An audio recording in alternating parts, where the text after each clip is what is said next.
Get those questions coming. I'm going to prime the pump with these guys a little bit. Shaun Peterson with Buckeye Dealership Consulting. Got Buckeye Brett over there. Everybody knows Buckeye Brett. I know Brett's got some questions he'll probably chime in with and prime the pump with these guys too. So I think everybody knows Kevin and Corey, so we don't need to get into the formal introductions. We good? We just jump right in? Let's go. All right. Hey, so I guess easy question first and foremost is, why did you guys set up a reinsurance company to begin with? Corey, you want that? Let's... Obviously tax benefits, and then, risk that's out there. So, we were able to capture back some income with risk that we had in the road with insurance and warranty. Okay, so what do you mean by that? Let's develop that a little further. What? I guess, we run a month-to-month service contract. So, when we look at our, KPIs on a weekly basis, obviously see warranty costs coming through. So for us, it was a way to, capture back some of that cost and allow the group of accounts to pay, for that warranty to come through while giving us a tax benefit. Okay, let's talk about the tax benefits side before. What does that look like for you guys on a... In terms of numbers or? Just, generally speaking, numbers on... we'll get into this a little bit further too because I want to pick these guys' brains on the depreciation, expiration, and how that'll impact, but... Yeah, in both of our reinsurance products that we use, it's probably about $65,000, $70,000 a month at this point. So cash flow we get to capture and then reuse without paying tax on it. Okay. So significant for us. Okay. Kevin, why start? So we started originally as a reinsurance company to try to help get a few more deals across the curb, get an insurance product out there that we could get some customers. The execution of that first program that we did didn't go so well for us. Went really great for one of our other stores, but out of Asheville it didn't go so well. We've changed gears, but it's mainly for tax and trying to insure that risk. Okay, so what does that tax benefit look like for you over the course of the recent past? Under the Trump tax code, which they did a great job highlighting, there's always been a way to eat up your income. Well, at some point that all sunsets. All the provisions, as they highlighted so nicely, are leaving us. Bonus has been around before. It's never been 100% bonus. As the economy tanks, might we get back into some tax provisions that allow us? Yes, no, maybe, but you're waiting on Congress at that point. Whereas if you have a reinsurance company and you set it up and you execute it right and you cross your T's and dot your I's and you stay compliant and legal, you've got every planning mechanism you could ever want. So and you're switching your income bracket from 35 to 15 if you want to take the income. Lesson learned, if there's one thing that you'll walk away from this session with, it's that, right? Don't wait on Congress. That, everybody in this room knows that it's never going to happen. So, what are some of the other benefits that you've seen, maybe kind of the obscure off-the-wall ones that don't jump out so much as monetary ones? I think it allows us to do deals, right? To keep deals in the road, and to provide a price point for insurance that's a little bit more competitive for some of those subprime customers for insurance. Kevin, how about you? I think there's so many different avenues and options that you can take with your insurance programs, whether it's a warranty, keep your warranty, keep the deals on the road, or whether it's just a pure tax savings vehicle, which is what we're using at the moment. With leases, we've baked it all in already, whereas with a buy here, pay here structure, it gives you a lot more options to get your payment where you need it to be. So what kind of products are you doing, Corey? Service contract, CPI. Okay. And Kevin, what products are you guys doing? We've got a gap waiver, and we actually invented a program that we're administering in-house, not outside, that we got tired of paying the auction houses, the PSIs, and the deal shields. And so we administer it totally in-house and do the exact same thing that your deal shield or your PSI was doing. And we've been doing it for 7-8 months, and we're just stacking cash.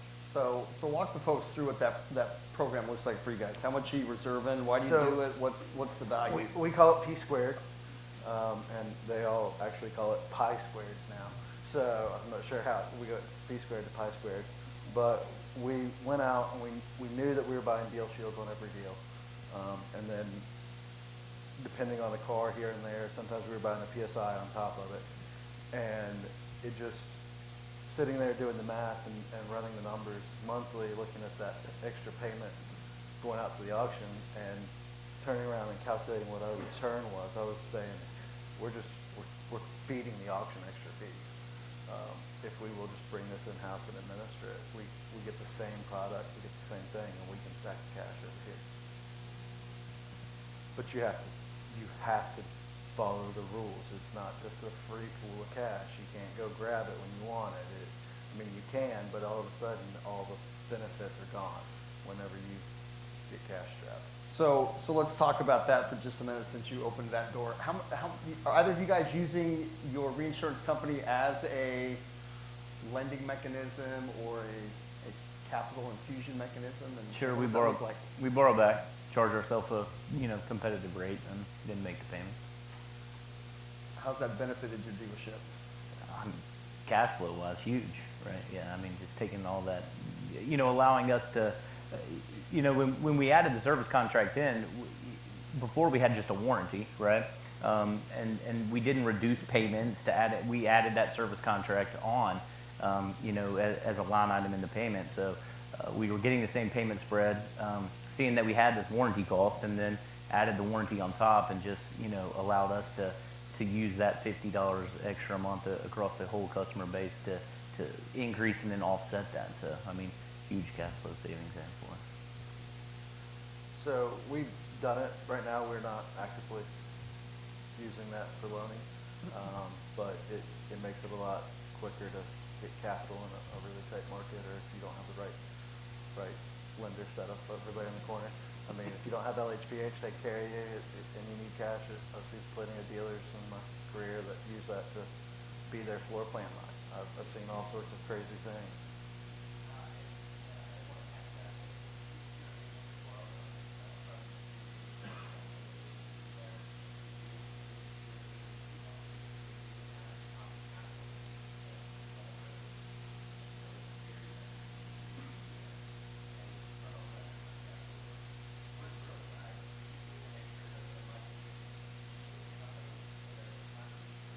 As collateral. So any lender is going to look at it and say, that's great, reinsurance, as long as we understand it and we approve, and we can make sure that we see the activity that's going on there. Anybody else in the room using their reinsurance company for capital infusion or other lending purposes, projects that you want to do, both inside the dealership or maybe personal projects? What's that look like for you?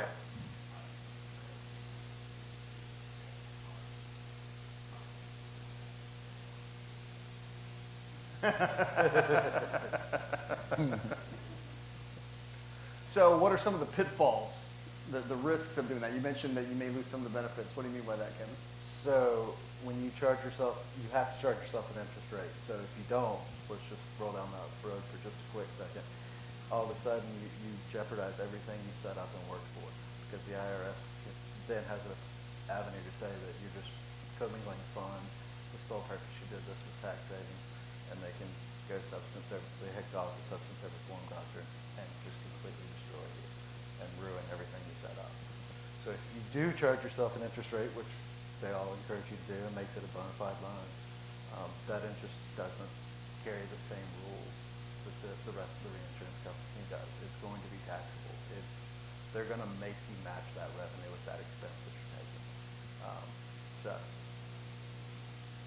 One of the other challenges, and Brett will testify to this, so we've certainly seen dealers that have borrowed against their reinsurance companies, got stuck in a pickle, and then been forced to realize that as a distribution because they can't pay it back. And was not in their tax planning strategies, and yeah, exactly. So it's a great opportunity, great potential, but it can burn you if you're not paying attention to it. We had a dealer client back when I was in public CPA practice that used his reinsurance to go buy his toys, and was not expecting whenever he sold his dealership to ever pay anything back or anything. And all of a sudden, his tax bill went crazy because he had a distribution of multi-millions of dollars. And it hurt, but dot your I's, cross your T's, know what you're getting into.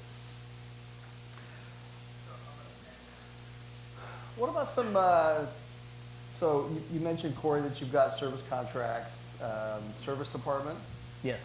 How have you seen benefits from having that program in place on the backside of the business? Yeah, I mean, it's nice to get to say yes to customers, most of the time. The other benefit obviously is just cash to us. Again, we had a warranty, that was fixed into payment with our payment spread. And just noticing that from a cash flow standpoint, X amount is coming out of our pocket week to week, month to month, for warranty, and then being able to add that service contract monthly back in, and then seeing that customers found value, that it kind of, our goal was to eliminate that warranty policy cost, by adding that in there. So. Kevin, you guys see that as well? Exactly. We've all been in this business long enough to know that you're going to have some great months, and then all of a sudden it seems like every car you have on the road's transmission just went out. If you set this thing up right, it makes it to where that doesn't hurt nearly as bad. What about a benefit like reputation management? At some point we've all got cash flow, right? That's a major part of what we do in our business.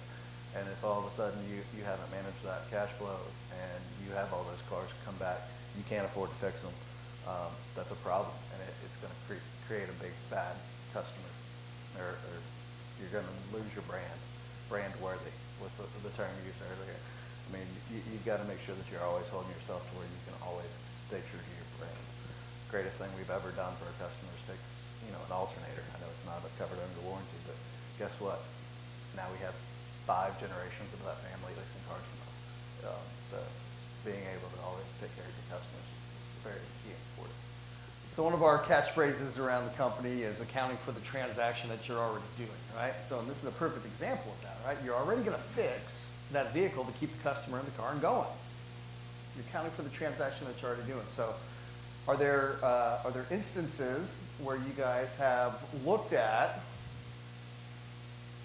we're already doing this, is there products that we may look to add in the future because it's a transaction that we're already doing?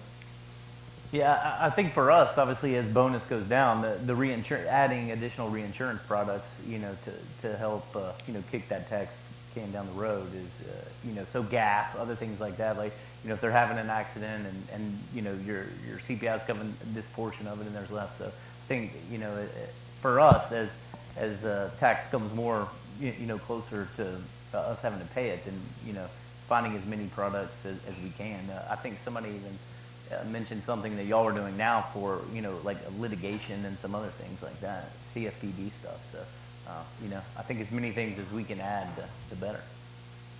I think it all boils down to exactly what Brett said just a minute ago. Your facts, your circumstances. There's as many products out there as you can ever need, and if it's not out there, they'll make it for you. It's one of those things where everything's insurable, so use it to the best of your advantage. But make sure that you got your CPA, your reinsurance company, and your lawyer all on board with it. It's important to be compliant. Most everything's insurable. We've had some pretty goofy asks, I will say, in the past. We're like, well, maybe not that one, but I appreciate the A for effort and the creative thinking. But there's certainly a lot that's out there. So, and I want to emphasize this point, right? Because everybody's individual circumstances are unique and different. I know those are the same word, right? But they're yours.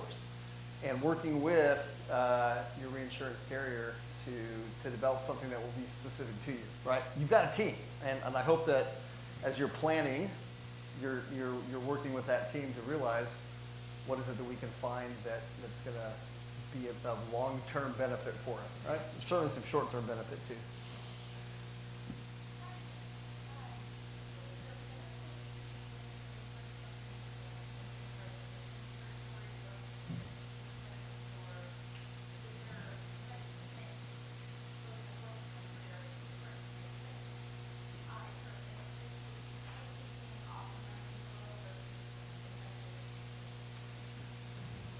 So Are you guys TCI companies or are you tribe companies? We're tried, but that's your, that's your. Yeah, so- that's not me.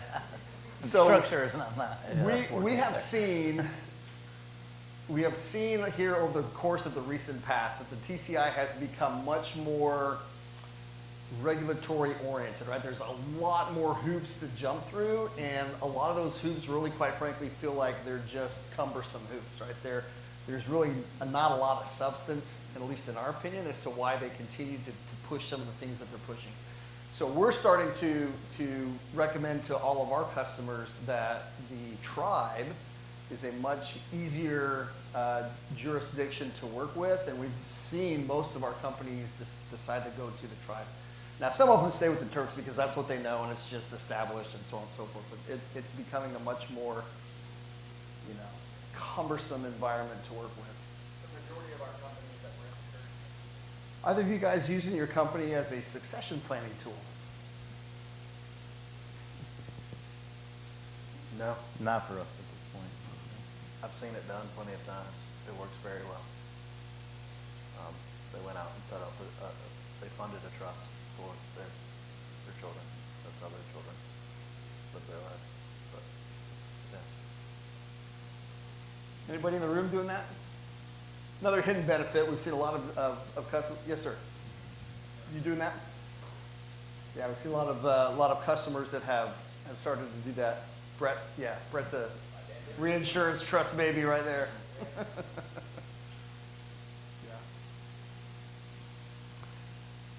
Yeah. So looking forward now, guys, 5 years into the future, where we're at, kind of state of the industry, what we know is going to happen here with bonus, what we know or what we suspect is going to happen with the R word that nobody wants to publicly say, that possibility looming large. What kind of planning and strategizing are you going to do with your reinsurance company, and how's that going to impact the dealership? I'm going to talk to Kevin about doing the P squared deal. That's pretty interesting to us.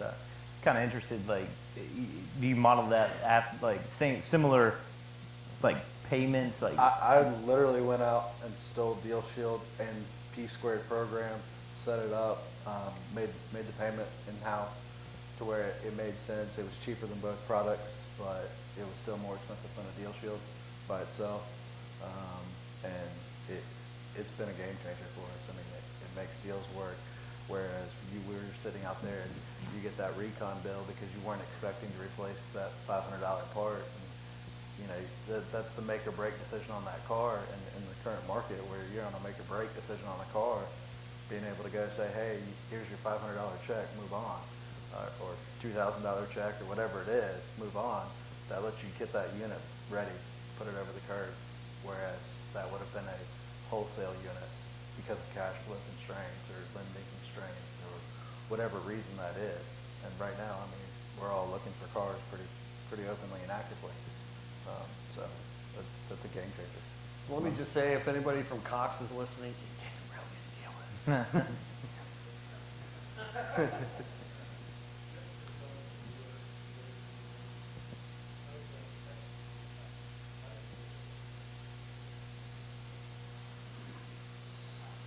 So Deal Shield allows you to basically recover your losses from a unit that it's not going to work out. So you're going to wholesale it.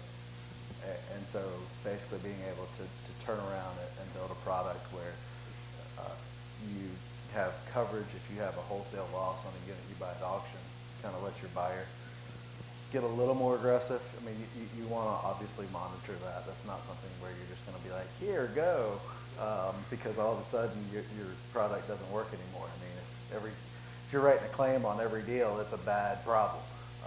You're not going to cash flow, nothing's going to work. But it was a really neat setup idea. We had a couple of different people collaborate on the project. I mean, like you said, we didn't really steal it. We just kind of took the idea and ran with it. We worked But on it. Yeah. Again, accounting for the transactions you're already doing. Right. Why pay Deal Shield when you pay yourself? Catalytic converter theft, right? Everybody here a victim of that? I was talking to somebody in the Target parking lot, right? parked in the middle of the Target parking lot, went in to pick up a prescription, 7 minutes in and out of the store, gone. Although it's not as good as the muffler story Brett told last time. It's pretty good. We had a dealer who got hit with 17 cars one day in his lot, except they were laughing their butts off because the guy cut off 17 mufflers without the cat. Oh. So again, right, we're all subject to that risk, right? It's a legitimate risk that we're seeing more and more and more of, and it's going to continue, right? Is there a product? Yeah, let's reinsure a product for you that accounts for that risk. You got to have claims.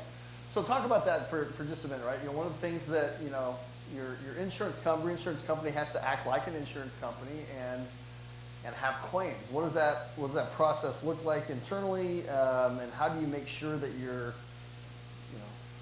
going through that process to make sure that you're IRS compliant? Our provider handles it kind of in the back end. We, submit our claims in, as we either repo cars or customers call in with accidents or, claims against warranty. And, kind of, again, nuts and bolts of it are on y'all's expertise. So. Pay for the deal. I mean, it's just whatever for us. We go through with our P-Square program. We've got the original auction bill of sale. We've got the second bill of sale. We work out the entire mathematics of having a wholesale transaction. We've got the repair order copy in with the claim checks that we cut. For a gap waiver, we sit there and we do the math and put the math in with the scan check of the file, submit the claims through. But dot your I's and cross your T's. Don't just say, well, I think we had $5,000 or $10,000 claims. That, guys, I mean, it will destroy the entire product. Right. Exactly.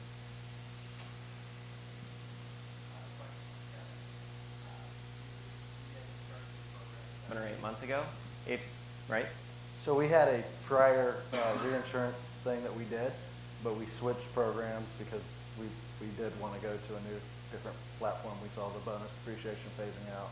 We wanted to get started. We wanted to have a buildup of the reserve, be able to take advantage. But yes, we started the current program 7 or 8 months ago. So if you could do it over again, when would you have started? Yesterday. No, like realistically, of course, yesterday. Right, Yeah, right. great. Like, when would it have made the most sense for you? It depends on which program you're referring to. The gap waiver has some cash flow constraints that it puts on to you because you've already rolled that into your deal structure. But as far as where if you can account for a transaction that you're already paying out for and it's not going to change your cash flow structure, I would wish we would have started that program. I think we've been in business since 2010. Of October, I would have started October of 2010. So.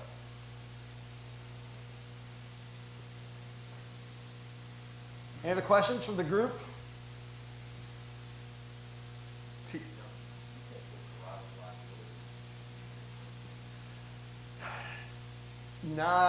Would not recommend it, right? That's one thing that will bankrupt you very quickly, right? I mean, those claims come by all the time. I just don't, we're certainly not going to do it. I mean, for us, the month to month, it made it clear that the if the customer was in that had the coverage or not, right? When you put it in like we had it as a warranty, so or if it's wrapped in the price, right? And they're behind on the payments and stuff like that. Again, for us, it was yes, we can help you on this and we can get the car fixed. And that month to month clearly defines like if you don't make the payment by the 5th, you don't have coverage, right?